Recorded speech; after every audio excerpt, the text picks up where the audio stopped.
ዛሬ ቆይታ የምናደርገው ልክ እንደ ወትሮ ሁሉ ሚካያስ ምትኩ ወርቅነህ ጋሻው ነውና እንደዚሁም ዛሬ እንግዳችን ደግሞ የኢትዮጵያ ብስክሌት ፌዴሬሽን ፕሬዚዳንት የሆኑት አቶ ወንድሙ ኃይሉ ናቸው። ቆይታ የምናደርገው በተለይ ትላንት ነው የነበረውና ከቅዳሜ ዕለትም የነበረውን አጠቃላይ የብስክሌት ሂደት የኢትዮጵያ ብስክሌትስ አሁን ያለበት ደረጃ ምን ነው የሚለውን እናነሳለን። አቶ ወንድሙ በቅድሚያም ስቱዲዮአችን ስለመጡ እንኳን ደህና መጡ እንላለን። እንኳን ደህና ቆያችሁ። እንግዲህ የፋና ቤተኛ ነህ፣ በተደጋጋሚ መጥተሃል። ትላንትና አዲስ አበባ ድምቃ ነበረ። ስደምቅ ደግሞ ትልቁን ዋነኛው መሳሪያ የነበረው የብስክሌት ስፖርት ነው። እስኪ ቀደም ብለን ወደ ውድድሩ ከመግባታችን አስቀድመን የኢትዮጵያ የብስክሌት ስፖርት ምን ደረጃ ላይ ነው ያለው? እስኪ እሱን እናንሳ። መልካም። ያው እንደ አጠቃላይ የኢትዮጵያ ብስክሌት አሁን ያለበት አሁናዊ ሁኔታ ስንጀምር ድሮ ጥሩ ደረጃ ላይ ነበር። ከሁለት ዓመታት በፊት ደግሞ ያው በተለያዩ ምክንያቶች በሚፈለገው ደረጃ ላይ አልነበረም። ግን ከባለፈው ሁለት ዓመት ወደዚህ በተለይም ከ2016 ጀምሮ 2017 አሁን ያለነው 2018 ላይ ለአፍሪካም ኩራት የሆንበት በዓለም አቀፍ ደረጃም በአፍሪካ ላይ ጠንካራ የብስክሌት ስፖርት ካለባቸው ሀገሮች ላይ በፊት ተርታ ላይ ያለንበት ሁኔታ ነው ያለው። ከዚህ አንፃር በሁለቱም ጾታ አመርቂ ውጤቶች እየመጡ የሀገራችን ባንዲራ በየውድድር መድረኩ ከፍ ብሎ እየተወለበለበ ብሔራዊ መዝሙራችንም እንደዚሁም እየተዘመረ ዓለም እስኪደመም ድረስ የደረሱ ውጤቶችን በዚህ ባለፈው ሁለት ዓመታት ላይ ያስመዝግበናል። ከዚህ አንፃር አሁን እንደ አፍሪካ ፊት ለፊት ያሉ የመጨረሻ ምርጥ 5 ሀገራት ውስጥ ኢትዮጵያ አንዷ ናት። ይህም መነሻ የሚሆነው ኢትዮጵያ በሜሪት ኦፍ አዋርድ እንደ ሀገራት የ2025 ላይ እንደ ሀገር ከአፍሪካ ከ54 ሀገር በውጤት ደረጃ ላይ ተወዳድራ ኢትዮጵያ አራተኛው ነው ያጠናቀቀችው። ይሄ ትልቅ ውጤት ነው። ከዚህ ከአፍሪካ ምርጥ 10 የሴት ተወዳዳሪዎች ውስጥ 4 ምርጥ ተወዳዳሪ የ2025 ላይ የኢትዮጵያ ተወዳዳሪዎች ነው የነበረውና እዚህ አንግል ውጤቱንም አጠቃላይ ያለንበትንም እንደስናይ እንደ አፍሪካ ፊት ለፊት ካሉ ተርታዎች ላይ በውጤት አንፃር የተመዘገበበትና ከዚህም የተነሳ በርካታ የኛ ስፖርተኞች ተጫዋቾች በዓለም አቀፍ ትላልቅ ክለቦች ላይ ማግባት የጀመሩበት ሂደት ላይ ያለ ነው። ምናልባት በአሁኑ ሰዓት ላይ በሀገራችን ካሉ ስፖርቶች ከፍተኛ ቁጥር ያለው ፕሮፌሽናል በብስክሌት ስፖርት ላይ ነው የምናገኘው።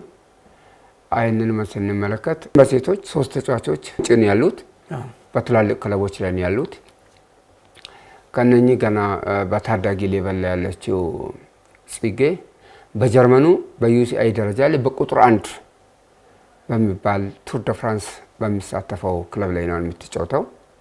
እንደዚሁም ሰላምም በስፔን ትልቅ ክለብ ላይ ነው ያለችው። ሰርካለም የምትባል ልጅም እንደዚሁ ዓለም አቀፍ የዩሲአይ የስልጠና ማዕከል ላይ ነው ያለችውና ከሴቶች አንፃር ከፍተኛ ወደፊት የሄድንበት ነው።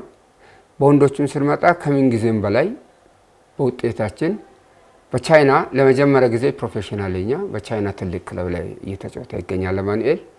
እንደዚህም ብዙያየውም ባለፈው ከአንድ ሳምንት በፊት ቱር አልጄሪያን ስቴጅ ያሸነፈው የኛ ኢትዮጵያዊ ልጅ ነው። ይሄም በቅርቡ ወደዛ ጆይን ያደረገ ነው። ከዚህ ባሻገር አውሮፓ ላይ እነ ነጋሲ ጣሊያን ቦሎኛ ትልቅ ክለብ ላይ ነው ያለው። ሙሉ ክንፈም ስፔን ላይ ትልቅ ክለብ ላይ ነው ያለው። ከዛ 5 ኢትዮጵያውያን እንደዚሁም ቲም አማኒ መቀመጫውን ኬንያ አድርጎ የአፍሪካ ኮንቲኔንታል ቲም ላይ 5 ተጫዋቾች በወንዶች አሉ። በሴቶች ደግሞ 4 ተጫዋቾች አሉ።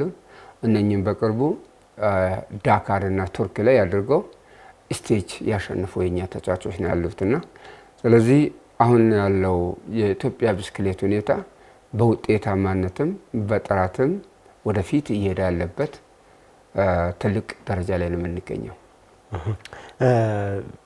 ስለዚህ ጉዳይ ወደ ኋላ መለስ ብለን ሌሎችም ጥያቄዎች የሚያነሳ ይሆናል።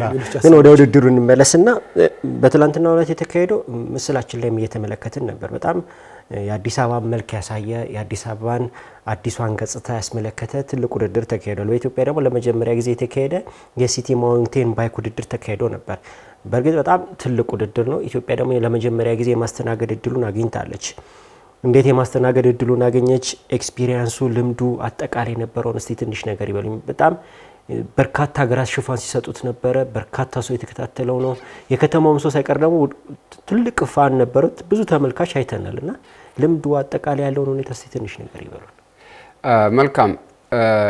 ትናንትና ሀገራችን ያስተናገደችው የሲቲ ማውንቴን ባይክ ኤሊሚኔተር ውድድር እንደ ሀገራችንም እንደ አፍሪካ የመጀመሪያ ነው። በአፍሪካ ታሪክ ይህ ውድድር ሲደረግ የመጀመሪያ ነው። እንደ ሀገራችንም የመጀመሪያ ነው።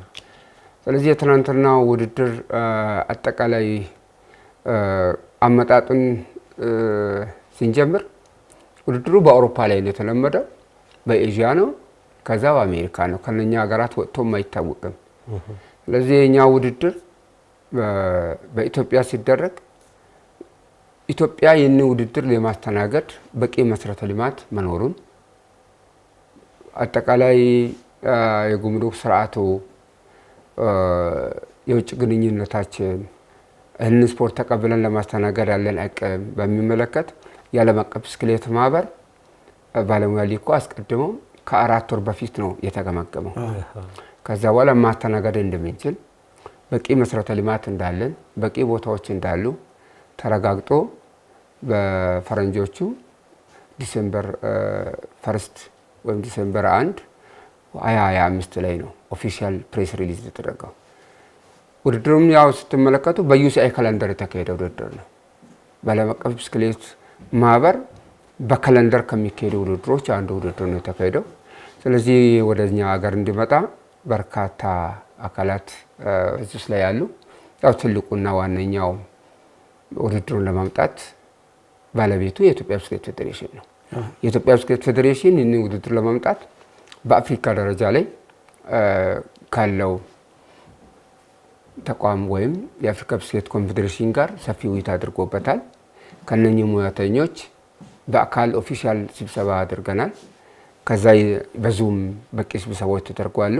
ከዚህ መቀጠል የዩሲአይ አመራሮችንም በተለይም የዓለም አቀፍ ብስክሌት ህብረት አመራሮችም ጋር በአካል አጠቃላይ ውድድሩን ለማስተናገድ የሚያስችል አቅም መኖራችንንም ጭምር ውይይት ተደርጎበታል። ከዛ በኋላ ነው ከሰፊ ውይይት በኋላ በተለይም በከተማችን ላይ የተሰራው አዲሱ የኮሪደር ልማቱ መሰረተ ልማቱ ለዚህኛው ውድድር ከሚፈለገው መስፈርት ጋር አብሮ የሚሄድ መሆኑ ሲረጋገጥ ነው የመጣውና ስለዚህ አሁን እንዴት መጣ ለምለው በአጭር ጊዜ የመጣ ወይም በኮታ ሲስተም የመጣ አይደለም እና አሁን እንዳልኳችሁ ሰፊ ጊዜ የወሰደበት ብዙ ውይይት የተደረገበት ብዙ ንግግር የተደረገበት አመራር ጭምር የተሳተፈበት በዚህ ደረጃ ላይ ነው ውድድሩ ወደኛ ሊመጣ ይችላል። ኤክስፒሪየንሱስ ምን ይመስላል? ምክንያቱም የመጀመሪያው ውድድራችን ነው። ከዚህ ቀደም እንደዚህ አይነት መሰል ውድድሮችን አላስተናገድንም። ምን ልምድ ምን ተሞክሮ አገኘን? በዚህ ውድድር ላይ ኦኔስትሊ ይመጣል ተብሎ የሚጠበቀው ተጫዋቾች ከስጋት አንጻር ያልመጡዋል። ይሄም ማለት ውድድሩ ቦታው የተወሰነ ሌት ሆነን ነበር። ቀድመን ሰርተን ዲስፕሌይ ማድረግ ነበረብንና በመረጃዎች አይደለም የሚመጡት፣ ትክክለኛ አይተው ነው የሚመጡት፣ በደንብ አረጋግጠው ነው የሚመጡት። ምክንያቱም ስማቸው ከፍ ያሉ ተጫዋቾች ናቸው። ከዚህ አንግል የተወሰነ ሌት ሆነባቸው ጉዳዮች ነበሩ ከአንዳንድ ጉዳዮች አንጻር። ፋይናሊ ግን ወደዚህ ስንመጣ ትናንት ያው እንዳያችሁት 52 ተጫዋቾች በውድድሩ ላይ ያሳልፋሉ። እነኚህ ፕሮፌሽናል ናቸው። 36 ወንዶችና 16 ሴቶች በድምሩ 52 ተጫዋቾች ናቸው። አጠቃላይ ክሩም እንዳያችሁ 14 አሉ። ከነኛ ትልቁ ፓርት የወሰደው የውድድር ሂደት ዝግጅት ብቻም ሳይሆን ምናልባት በኢትዮጵያ ላይ አይጉራዊ ምን ዓለም አቀፋዊ ውድድሮችን ስናካሄድ በዓለም ላይ የላይቭ ስርጭት ያገኘ ውድድር ትናንትና ነው።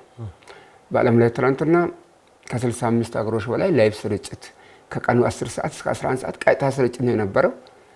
ይህንን አይተው ውድድሩ ሳልቅ ብዙ መልእክቶች ወደኛ እየመጡ ነበር። ከዓለም አቀፍ፣ ከአውሮፓ፣ ከኤዥያ፣ ከአፍሪካ። አፍሪካ ለኩራት ነው የሚል ትናንት ብቻ ከ20 በላይ የአፍሪካ ሀገራት የኮንግራጁሌሽን የእንኳን ደስ አላችሁ እኛን አኮራችሁ የሚል መልእክት ነበር ሲላክልን ነበረውና ከዚህ አንፃር አንደኛው በውድድሩ ላይ ያገኛ ነው የመጀመሪያው ከዚህም የባሰ ትልቅ ውድድር ማስተናገድ እንደምንችል አረጋግጠናል። ልምዱ አዲስ እንደሆኑ መጠን በጣም ግራ መጋባቶች ነበሩ። በተለይም መሰናክሎችን መስራት ኦብስታክልስ እያንዳንዱ እንዳያችሁት በትክክለኛውና ዲዛይን ነው የሚሰራው። ያ ዲዛይን ትንሽዬ ዝንፍ ብል የውድድሩን ጥራት ደረጃ ነው በጣም የሚቀንሰው። ውድድሩ ቀጥታ ውጤቱ ዓለም አቀፍ ቋት ላይ ስለሚገባ ልጆቹ ደግሞ ውጤት ይፈልጋሉ። ስለዚህ ውጤት ለሌላ ውድድር ደግሞ አይመጡም። ስለዚህ አሁን ይሄ ትልቅነቱ ምንድን ነው? እንደዚህ አይነት 4 ሀገራት ላይ ይካሄድና ፋይናል ሻምፒዮን ነው የሚካሄደው። እነኛ 4 ሀገራት ላይ በሚደረጉ ውድድሮች ላይ በውጤታቸው ነው ወደ ቀጣይ የሚያልፉት። አንዴ ዝም ብሎ ግር ብሎ አይሄዱም። ስለዚህ ለዛ ውጤት ይፈልጋሉ የሚወጡ ተጫዋቾች።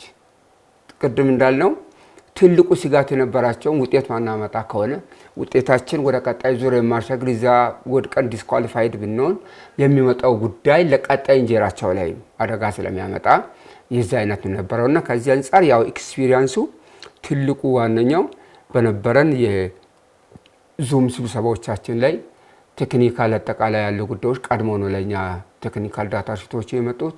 በዛው መሰረት የመዘጋጃት የሚያስፈልግ ማቴሪያል ማዘጋጃት በዛ ሂደት ነው። የውድድር ሜዳ የሚሰሩ ሙያተኞች ከስዊድን እና ኖርዌይ ቀድመው 4 ቀን ለውድድሩ ያለን የመጡት ወደ ኢትዮጵያ የገቡት። ስለዚህ እነሱ ሮብ ቀን ስራ ጀምረዋል። ገብተው ሮብ ነው የገቡት ውድድሩ ይሁድ ሊካሄድ። ስለዚህ ያንዳንዷ ስቴፕ ክትትል ነበረበትና ስለዚህ እኛ ልምድ ችግርም ስለነበረን ለምን የመጀመሪያችንም ስለሆነ አይፈረድብንም። ይህንን የሚሰሩ ሙያተኞች መጥተው አጠቃላይ ሰርተው አፕሩቫል ሁሉ ተሰጥተው ከዛ በኋላ ውድድሩ አይታችሁት እንደሆን ሜዳው አፕሩቭድ ሆኖ ውድድሩ ማስኬድ ይቻላል የሚል ነጥብ ድረስ ውድድሩ አልተካሄደም። ገምጋሚው ይህንን ሊመለከት የመጣው የዓለም አቀፍ ብስክሌት ማህበር ቦታውን ለውድድሩ በቂ ነው ኳሊፋይ ነው የሚል አፕሩቭ ካረጋ በኋላ ውድድሩ የተጀመረው። ስለዚህ ከዚህ አንግል አንደኛ ቅድም እንዳልናችሁ እንደ ሀገራችን ትልቅ ገጽታ ግንባታ የገነባንበት የስፖርት ቱሪዝም ያረጋገጥንበት ኢኮኖሚካሊ ደግሞ ያ ሁሉ ተጫዋች የመጣው በራሱ ትራንስፖርት ነው የቆየው በራሱ ትራንስፖርት ነው በራሱ ወጪ ነው። ስለዚህ ከኢኮኖሚ አንፃር ተጨማሪ ኢኮኖሚ ሀብት ያመጣንበትና አጠቃላይ ከተማችንን ደግሞ ለዓለም አቀፍ ሸጥንበት ነው። በዚህ ላይ የክብርት ከንቲባ ሚዲያዎች መላልሰው እያዩ ነበር በዓለም አቀፍ እንትኖች ላይ አይቻለሁኝ። ስለዚህ እነኚህ ውድድሩ አጠቃላይ ነበረው ትልቅ የሆነ እድል ፈጥሮልናል። በዛው ልክ ደግሞ አጠቃላይ የአገራችን ስፖርተኞችም የመጀመሪያው ውድድር ትናንት ገብተው ቢያንስ 2 ዙር እስኪደርስ ድረስ አንድ ልጅ ተወዳዳሪ ነበር 2 ዙር እስኪደርስ ድረስ። ስለዚህ ትልቅ ቀጣይ ለሚኖረን ውድድሮች ታዳጊዎችንም የኛን ኢትዮጵያዊ ስፖርተኞችንም የምናፈራበት ትልቅ እድል በር ከፋች እንደነበረ ማየት ተችሏል። እንግዲህ ይሄ ውድድር ብዙ ነገሮችን አተርፈንበታል ብዬ አስባለሁ። ካተረፍነው ነገር ልምድ ነው አንደኛው። በቀጣይ ዓመት ይሄ ውድድር አዲስ አበባ ላይ ይመጣል ወይ? ግብረ መልሳቸውስ ምን ነበረ? ሌሎች ሀገራት አዎ እንደ አጠቃላይ ቅድም እንዳልናቸው ነው። አሁን እንደኛ በትክክሉ ፍርሃትም ነበረ ስጋትም ነበረ። ውድድሩ ሊካሄድ ከነበረበት አንድ ወደፊትም ገፍቷል። ይሄ መሀል ላይ የነበረው መካከለኛ ምስራቅ የነበረ ጦርነት ጋር ተያይዞ ነው። አጋጣሚ ሆነው አሁንም የኤዥያ ተጫዋቾች አልመጡም። በርካታዎቹ ተመዝግበው ነበሩ አልመጡም። ቲኬት የከሰሩም አሉ። ስለዚህ ከዚህ አንፃር ይሄኛው ኢሜጅ ውጤት የሚወስነው ነው የሚሆነው። ከብቃት አንፃር፣ ከልምድ አንፃር፣ ከአዘጋጃጀት አንፃር፣ ከጸጥታ አንፃር፣ ከሆስፒታሊቲ አንፃር ትልቅ ኢሜጅ ገንብተናል። ይሄ ትናንት ውድድሩን ለመታዘብ የመጡት ለዓለም አቀፍ ብስክሌት ማህበር ኦፊሻል ሪፖርት የሚያቀርቡት ነው። ይህን ሪፖርት ከተወሰነ ቀን በኋላ ለእኛ ግብረ መልስ ይመጣል። ስለዚህ በዛው መነሻነት ቀጣይ ዓመት ልናዘጋጅ እንደምንችል ትናንትና መድረክ ላይ ማክፈቻ ላይ ነበረው የዚህ የውድድሩ ዋና ዳይሬክተርና የዓለም አቀፍ ስኬት ማህበር ተወካዩ ፍንጭ ሰጥቷል። ግን ስራ ይጠበቅብናል። በጣም ብዙ ስራዎች ይጠበቃሉ። ምን ኮሜንት እንደሚሰጥ አናውቅም። በየትኛው ለማስተካከል እንዳለብን አናውቅም። እንዳጠቃላይ ግን ትልቅ ልምድ አግኝተናል። ተጫዋቾቹም ደስተኞች ናቸው። ዞሮ እነኚህ ወርልድ ክላሶች አሉ 12 ተጫዋቾች የመጡት በሁለቱም ጾታ ሁሉንም ያሸነፉም እነሱ ናቸው።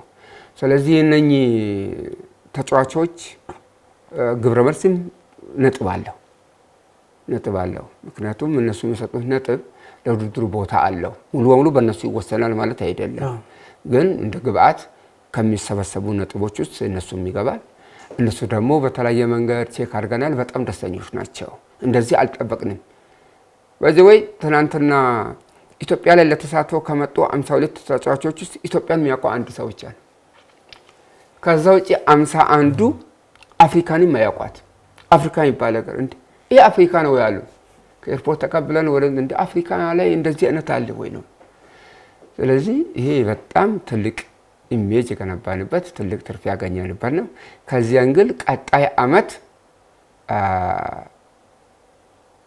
በዚህ ቁጥር ብቻ ሳይሆን በተሻለ ቁጥር ውድድሩ ላይ ምናልባት የሚሳተፍ ኃይል ተጨምሮ የተሻለ ውድድር እናደርጋለን ብለን እንጠብቃለን።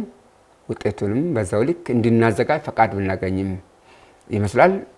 ኢቭን ጥቃቅ ችግሮች ካሉ እሱን አሜንድ አድርገን እናስተካክላለን የሚል ሀሳብ አቅርበን ከዓለም አቀፍ ብስክሌት ማህበር ጋር ተነጋግረን ክብርት ከንቲባችን በጣም ደስተኛ ናቸው።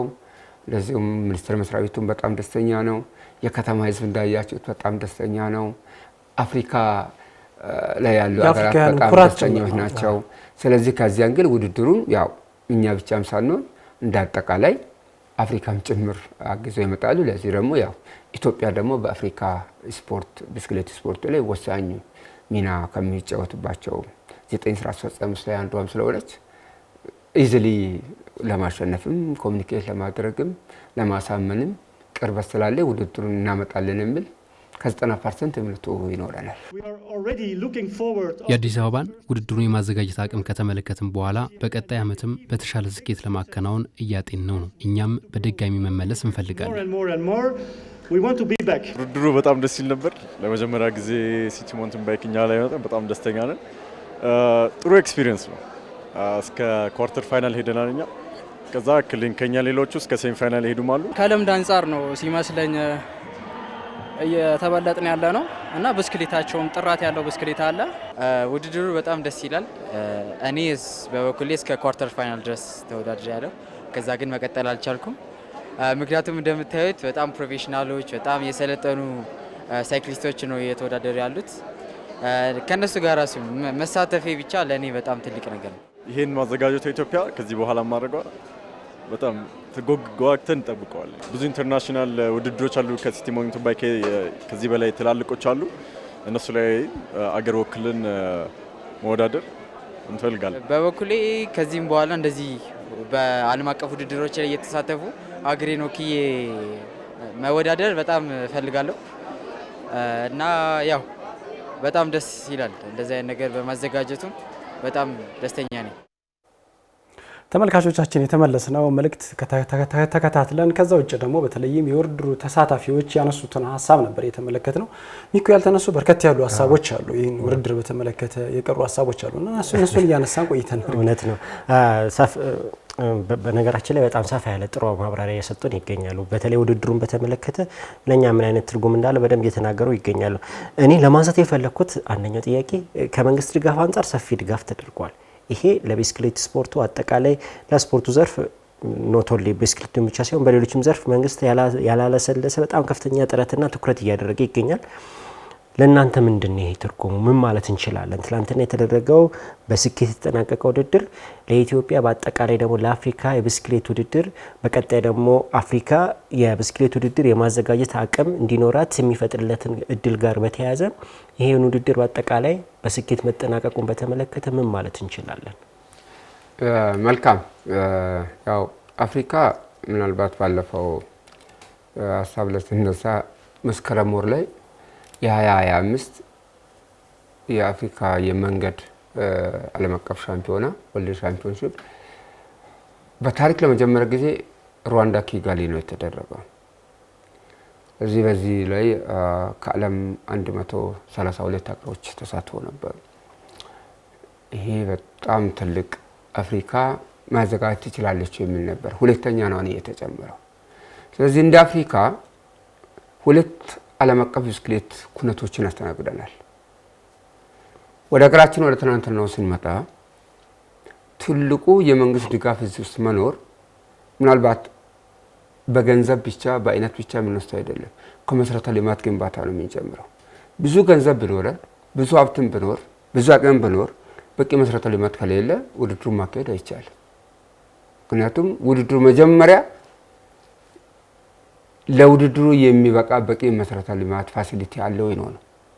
ቀድሞ አንስቼላችኋለሁ። ይሄ ሀገራችን በአሳማኝ ሁኔታ እነኚህ ውድድር ማዘጋጀት የሚችልበት በቂ መሰረተ ልማት በቂ አቅም አለ። መንግስት እዚህ ውስጥ ለመግባቱ ትልቁ የስፖርት ልማት ላይ ትልቅ አሻራ እየጣለ ነው ያለው። አንደኛው ስፖርት አንድነትን ይፈጥራል። ስፖርት ዲፕሎማሲን ይፈጥራል። ስፖርት ቱሪዝምን ያበረታታል። ስፖርት ጤናን ያበረታታል። ስፖርት ከሁሉም በላይ ኢኮኖሚ ላይ ከስፖርተኛ ጀምሮ ከትናንሽ ሱቅ ጀምሮ ከሆቴል ጀምሮ ከታክሲ ከትራንስፖርት ሴክተር ጀምሮ እስከ አየር መንገድ ድረስ ተጠቃሚ ነው። ጥቅሙ አንድ ቦታ የሚበቃ አይደለም። ስለዚህ በዚህ ላይ ኢትዮጵያ አየር መንገድ ተጠቃሚ ነበር። ሆቴሎች ተጠቃሚ ነበሩ። ትራንስፖርት ሴክተር ተጠቃሚ ነበር። ከዚህ ጋር ተያይዞ የተለያዩ አገልግሎት ሰጪዎችን ደግሞ ተጠቃሚ ነው። ምክንያቱም ማንም ገንዘብ ይዞ እዚህ ነው አራገፎ የሚሄደው። በተዘዋዋሪ ያወጣነውን ሀብት በሌላ መንገድ መልሰን እናገኛለን። ይሄ በጣም ለኛ ትልቅ ነው። ሌላው ለታዳጊ ወጣቶች ትርጉም አለው። ይሄ ውድድር ሰምተውም አይተውም አያውቁትም። አሁን እያዩ ነው። በጣም ቀላል ነው። ነገ እኔ እንደዚህ ሆናለሁ ብለው ስለዚህ እነኚህ ትንሽ ሰዓት ለሚጫወቱት የሚከፈለው ገንዘብ በጣም ትልቅ ነው። ስለዚህ ይሄ ለኛ ለልጆቻችን፣ ለታዳጊዎች፣ ለወጣቶች፣ ለአማተሮች ራሱ እና ለኛ ለኤሊቱ ትልቅ ትርጉም የሚሰጥና በዛው ደረጃም ደግሞ ልምድን የምናሰፋበት እንደሆነ ያረጋገጥንበት ነው። ጥቅሙን በዛው ልክ ያገኛንበት ነው። እንደዚህ አይነት መሰል ውድድሮችን ለማስተናገድ አንደኛው ነገር በተለይም በዩሲአይ ከዛ ውጭ ደግሞ ካክ ላይም አጠቃላይ በተለይ በባለሙያ ከዚህ ውጭ ደግሞ በአመራር ደረጃ ኢትዮጵያውያን ባለሙያዎች መግባት አለባቸው። ከዛ አንጻርስ እየተሰሩ ያሉ ስራዎች ምን አሉ? አሁንስ እዛ ላይ ተሳትፎ የሚያደርጉ ባለሙያዎች ስንት ነው ቁጥራቸው ኢትዮጵያውያን? ጥሩ ያው እንደ አጠቃላይ ከአመራር ስርዓቱና ከሙያተኛው የዘርፉ ሙያተኛው አቅም ግንባታና ተዋናያን ስንመለከት ምናልባት ያው የኛ ሚዲያው በተወሰነ ስፖርት ላይ ነው የሚያተኩረው። ሰውም እንደዛ ነው። ይሄን ለማለት ያው ፋክት ስለሆነ ነው ማነሳላችሁና ወደ ብስክሌት ስፖርት ስንመጣ ኢትዮጵያ ላይ 4 ኮሚሰሮች አሉ። እነኚህ የዩሲአይ ሌቨል ናቸው።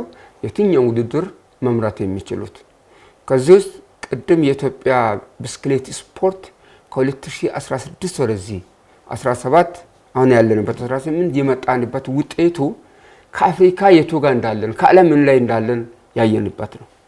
ይሄ አንደኛው በቂ ፕሮፌሽናል ሙያተኞች ላይ ስለሰለጠኑ ነው። በሌላ መንገድ ውድድሩ በአግባብ መምራት የሚችል ዳኛ በመኖሩ ነው።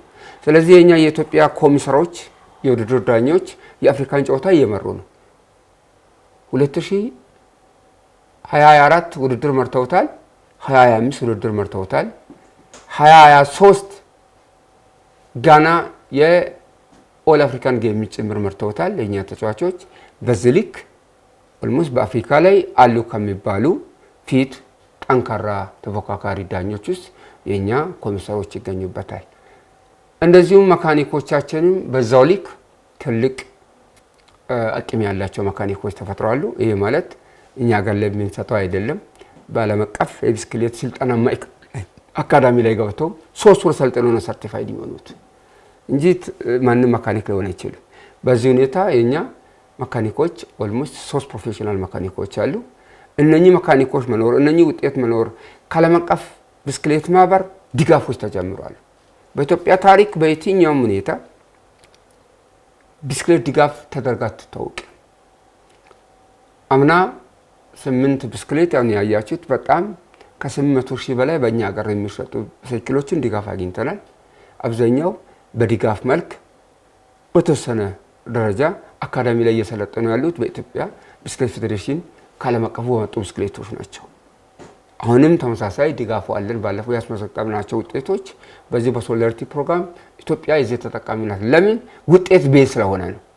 ስለዚህ ሙያተኛ ላይ ዘርፎ አመራር ላይ በተሰራው ስራ ነው። ከዛ ውጪ ያው እንደ አመራር ስርዓቱ ስንመጣ ኢትዮጵያ በአፍሪካ የብስክሌት ኮንፌዴሬሽን ማህበር ላይ የስራ አስፈጻሚ ኮሚቴ አባል ነን። ይህ ምናልባት በኢትዮጵያ ታሪክ የመጀመሪያ ነው። በአፍሪካ ኮንፌዴሬሽን ሲመሰረት በኢትዮጵያውያን በእኛ አቆጣጠር 1969 እና 70 ላይ አንድ ሰው ገብቶ ነበር። ምስረታ ወቅት ላይ ስለነበረ 14 ፌዴሬሽኖች ነበሩ የዛኔ ምስረታ የነበሩት። በዛ ላይ ገብቶ ነበር። ያው ጥቂት ሰዓት አገልግሎት። ከዛ በኋላ ኢትዮጵያ ማዕት እጩዎችን በየጊዜው ታቀርባለች። ብዙ ጊዜ እጩዎችን ታቀርባለች፣ ግን ተመርጣ አትታወቅም። አሁን ግን ኢትዮጵያ በአፍሪካ ስራ አስፈጻሚ ኮሚቴ አባል ነች። ቅድም ያልናቸው የዲፕሎማሲ ስራዎች በቀላሉ መስራት ይቻላል። ውጤቱን በቀላሉ ማምጣት ይቻላል። ትላልቅ ኩነቶች በቀላሉ ይመጣል። ምናልባት ሙሉ በሙሉ ኦፊሻል ስላልሆነ እንጂ እዛ አመራር ላይ መኖር የ2027 ኢትዮጵያ የአፍሪካን የካክ ጀነራል ኮንግረስ ታስተናግዳለች። ይህ ምናልባት ብዙ ኦፊሻል ያልሆነ ነገር ነው።